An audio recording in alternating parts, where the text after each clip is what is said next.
Perinjanam west Pandaraparambil ധർമ്മദൈവ ക്ഷേത്രത്തിൽ ശ്രീമദ് ഭാഗവത സപ്താഹ യജ്ഞത്തിന് തുടക്കമായി.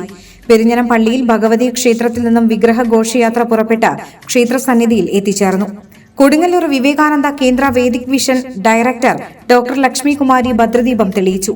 അമ്മയുടെ അനുഗ്രഹം ഈ സപ്താഹ ശ്രവണത്തിൽ കൂടി നിങ്ങളുടെ ഹൃദയങ്ങളിൽ കൂടുതൽ രൂഢമൂലമായി വ്യക്തിപരമായ നിലയിലും കുടുംബത്തിലും സാമുദായിക തലത്തിലുമെല്ലാം അതിൻ്റേതായിട്ടുള്ള ആ വെളിച്ചം, അതിൻ്റേതായിട്ടുള്ള ആ ഐശ്വര്യം, അതിൻ്റേതായിട്ടുള്ള ആ അറിവ്, ആ ഏകാത്മഭാവം, ബന്ധുത്വം ഇതെല്ലാം വർദ്ധിപ്പിക്കണം.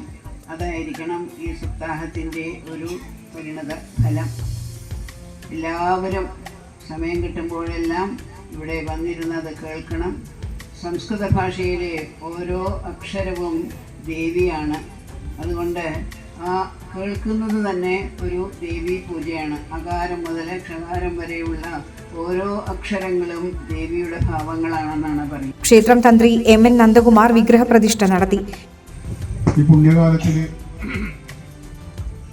പ്രത്യേകിച്ച് നവരാത്രി നമ്മളെല്ലാവരും ലോകമെമ്പാടും നവരാത്രി ആരംഭിക്കുന്ന ഒരു സമയമാണ്. നവരാത്രി കാലഘട്ടത്തിൽ നമ്മൾക്ക് ഈ സപ്താഹം മഹായജ്ഞം നടത്താൻ പറ്റിയത് തന്നെ ഈ പ്രത്യേകിച്ച് ദേവീ സന്നിധിയിൽ വെച്ച് സപ്താഹം നടത്താൻ പറ്റിയത് നമ്മുടെ പൂർവ്വജന്മ സുഹൃത്തുക്കളായിരിക്കുന്ന നമ്മുടെ മൺമറഞ്ഞു പോയിട്ടുള്ള പൂർവ്വ സുഹൃത്തുക്കളായിരിക്കുന്ന പിതാമഹന്മാരുടെ അനുഗ്രഹം കൊണ്ടും നമ്മുടെ കൂടെ കുടികൊള്ളുന്നതായിട്ടുള്ള ദേവീദേവന്മാരുടെ അനുഗ്രഹം കൊണ്ട് മാത്രമാണ് നമുക്ക് ഈ സമയത്ത് തന്നെ നടത്താൻ പറ്റിയത്. കാരണം ഇപ്പോൾ ഈ യജ്ഞാചാര്യനൊക്കെ ഈ സമയത്ത് ഇവിടെ വിളിച്ചിട്ട് വരാമെന്ന് പറഞ്ഞു കഴിഞ്ഞാൽ അദ്ദേഹത്തിനൊക്കെ ഒരുപാട് തിരക്കുള്ള ആളാണ്.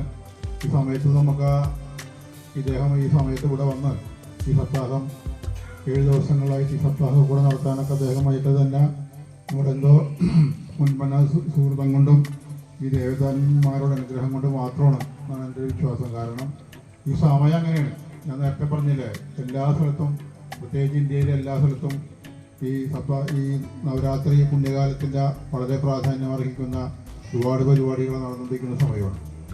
അപ്പോൾ നമ്മുടെ ഇത് വേറെ പ്രത്യേകത വെച്ച് കഴിഞ്ഞാൽ നമ്മുടെ 12ാമത് സപ്താഹമാണത്. ഒരു നമ്മൾ അതിനിടയ്ക്ക് നിർത്തേണ്ടി വന്നു. 2-3 കാലഘട്ടത്തിൽ നമ്മൾ ഈ സപ്താഹം നിർത്തേണ്ടി വന്നു.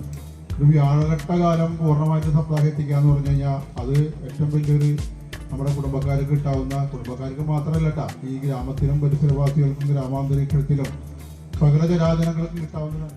ക്ഷേത്ര മേൽശാന്തി ഋഷി നന്ദൻ മുഖ്യ കാർമ്മികത്വം വഹിച്ചു. സപ്താഹ കമ്മിറ്റി ഭാരവാഹികളായ പി.ബി. രാജ്മോഹൻ, പി.ആർ. സജീവ്, പി.ആർ. ജയബാലൻ, പി.പി. സുനീഷ് എന്നിവർ നേതൃത്വം നൽകി. യജ്ഞാചാര്യൻ കിളിമാന്നൂർ രാജേന്ദ്രൻ പ്രഭാഷണം നടത്തി. തുടർന്നുള്ള ദിവസങ്ങളിൽ യജ്ഞവേദിയിൽ ശ്രീലക്ഷ്മി പൂജ, ഉണ്ണിയൂട്ട്, നാരങ്ങാവിളക്ക് പൂജ, വിദ്യാരാജഗോപാല മന്ത്രാർച്ചന, രുക്മിണി സ്വയംവരം, സർവൈശ്വര്യ പൂജ, ശനീശ്വര പൂജ, ആറാട്ട് ഘോഷയാത്ര തുടങ്ങിയവ നടക്കും.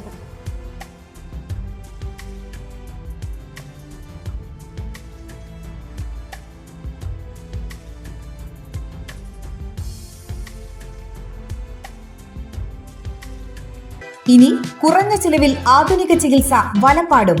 ഈ പറയുന്ന രോഗലക്ഷണങ്ങൾ നിങ്ങൾക്ക് അനുഭവപ്പെടാറുണ്ടോ? മൂത്രത്തിൽ പഴുപ്പ്, രക്തം, നീറ്റൽ, രാത്രിയിൽ അറിയാതെയുള്ള മൂത്രം പോക്ക്, ലൈംഗിക പ്രശ്നങ്ങൾ, പ്രോസ്റ്റേറ്റ് സംബന്ധ രോഗങ്ങൾ, മൂത്രാശയക്കല്ല്, അനിയന്ത്രിതമായുള്ള മൂത്രം പോകൽ, കിഡ്നി സംബന്ധമായ രോഗങ്ങൾ, മൂത്രനാളിയിലെയും മൂത്രസഞ്ചിയിലെയും അർബുദം. എല്ലാ തിങ്കളാഴ്ചകളിലും പ്രശസ്ത യൂറോളജിസ്റ്റ് ഡോക്ടർ ജോജോ വർഗീസ് അക്കര രോഗികളെ പരിശോധിക്കുന്നു. Sunshine polyclinic, Anavizhungi centre, Valappad. Phone 9539 112 999. You're watching True Line News.